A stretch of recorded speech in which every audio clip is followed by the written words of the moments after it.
Ang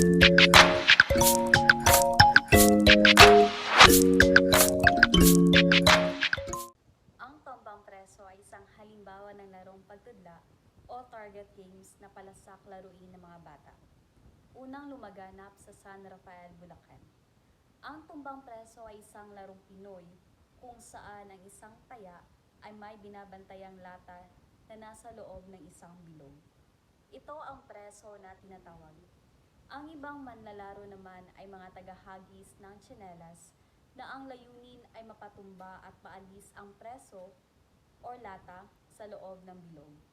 Ang layunin ng taya ay makataga o makataya ng isang tagahagis habang ang mga ito ay kumukuha ng mga tsinelas sa palaruan. Ang natagang o natayang tagahagis ang magiging susunod na taya.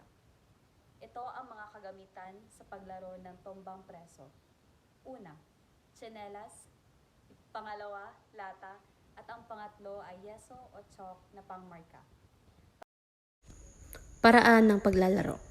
Sisimulan ang laro sa pagguhit ng bilog na papaloob sa lata at diretsyong linya na may layong 20 feet na magsisilbing starting point ng mga manlalaro. Ihahagis ng mga manlalaro ang kani-kaniyang pamato at kailangang malapit ito sa bilog. Ang manlalarong may pinakamalayong pamato mula sa bilog ang siyang magiging taya. Habang binabantayan ng taya ang lata, susubukan namang patumbahin ng mga manlalaro ang lata sa pamamagitan ng paghagis ng pamato.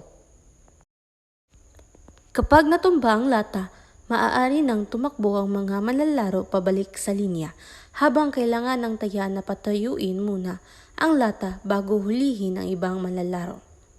Maaari namang tumakbo ang mga manlalaro kahit hindi natumba ang lata, basta't hindi lamang nahuhuli ng taya. Sa oras na mahuli ang isang manlalaro, siya na ang bagong taya.